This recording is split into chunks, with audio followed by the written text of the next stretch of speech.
This is long time overdue. Mr.Dupree back. You know I have to come back to y'all with another video. Take off this do-rag in a little bit, let y'all see how the dreads is looking now for that dread process. And also, I have a big topic that I got from a friend a while back. You know, she was talking and telling me about her relationship, you know, and how it's backwards. You know, how the female and male perspective on relationships is backwards. So I'm gonna have to touch in on that topic as well as show y'all the update on the dreads. Let's get into it. All right, now for the dreads, it's been about 3 weeks now, and I haven't got a redreaded or a haircut since my first dread process. So I'm gonna show y'all how it's looking. It's a lot of new growth. It's time for me to go ahead and get it redreaded. I've been twisting it on my own. You know I gotta do something. Can't just let them sit there. I done trained the front too to hang down the front. But I got to get that one retwisted for real because that one's starting to come a little bit undone. But you know, I got that twist in, you know. But the rest of them, I just, you know, every time I take the do-rag off, I rough them up so they can sit up. Some of them like to lay down. You know, I got to make them noticeable a little bit. You know, I can't just wear the do-rag the whole time. Mat them to my head like that. But yeah, I got some pretty good length. Like, it's going. This one come all the way down to my eyebrow. If I pull it, stop at the mid forehead. I'm like, okay. Got the little side ones coming down. Like, I see y'all. Top one's doing well. All right, now let's jump into this topic. Okay. So, let's see, where can I start with this topic? All right, the backwards thing is with it. All right, we all say we want relationships, right? We get in the relationship, we get to know the person, and we either vibe with that person off back, or we're just hanging on to see if it goes somewhere.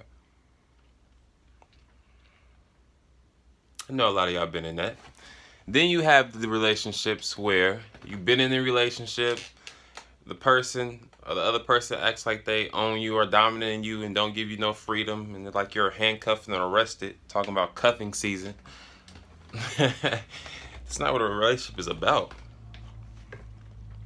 And then one person wants to text who they want to text, but then say you can't text who you want to text. Or say you can't have friends because that's the only person you're supposed to be talking to. Are these relationships, or are we taking it back to the slave days where you get somebody, you apparently own them, and they can't do shit without your permission or what you say they can do? Been thinking about that lately. Like, shit is backwards. Like, okay, relationship is based off of trust. If you break that trust and y'all don't have honesty in y'all relationship, then what's the point of having that relationship? If you can't trust that person and you constantly feel like you have to watch over that person and what they do to justify that they're not doing anything to hurt you. If you have to do that, you're a detective and an officer. It ain't even a relationship no more.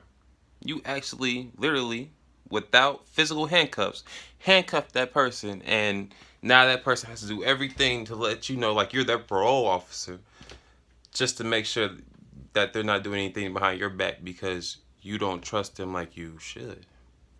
Which is not a real relationship. If you have to do that, what's the point of you even being there? And if you're the person that is taking that, what are you holding on to? Well, I love them. I want to be with them. I've been with them for years. I don't want to let them go. It's hard. It's hard. Yeah, because you've been chained and shackled. So if you're chained and shackled, where's you about to shuffle off to? The only way you can get away from that is breaking the chains and knowing in your heart that is better out there for you. Instead of staying in the same situation that you got yourself stuck in because you think you have to be there, or you say your love is too strong to let it go. And then another thing you got to look at, is it love or lust? We take all this shit for granted because we do all this shit backwards. And think that we have to sit there and be an officer and a detective to the person that we're dating when it shouldn't even be like that. Where did that shit come from? That's not even a real relationship. My grandparents are married and been married for years, and they still have their own privacy and still able to do what they want to do because they trust each other and know that each other are not finna go behind each other's back and do some fucked up shit. Excuse the language. But where's the trust? That comes from trust. You being able to have friends and talk to friends and know where the friend's place is, all comes from trust. And even if you do accidentally slip up, if you have trust, you're able to go to your significant other or so-called significant other and have a conversation, civilized conversation with that person, letting them know that you fucked up and what happened. But I guess we lost that. Now we just want to hide it and like, it never happened. And then when it does pop up, that person's looking at you like, so where did this come from? But yeah, some of y'all still stick around after that. And then y'all have to watch the person that y'all with like y'all detectives when, if you feel like you have to do that at that point, you might as well just let it go. What's the point? The person can't change and be honest with you after that point, and you feel like you have to watch them as a detective. What is the point of staying? What do you think your life is gonna miss out because you don't have that person in your life? When there's better people out there, if you would just take the time to look. That's why they say it's plenty of fish in the sea.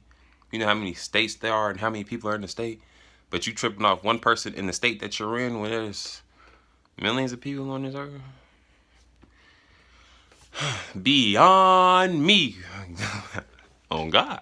But I don't understand it. But even if we take it to the biblical sense, we all do shit backwards.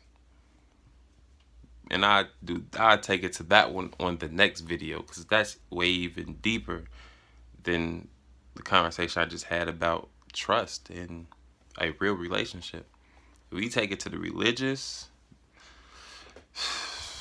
a lot of us got it backwards, even including myself, because like he said, wait until marriage before sex. How many of us did that? Exactly.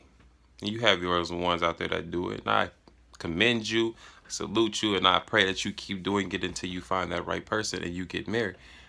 And marriage is not all about a ring, but we're gonna get in that topic another day as well. But y'all have a lot to think about. Like, share, comment, subscribe, turn on that notification bell so you can get an update on my next video. Mr. Dupree here. I'm out.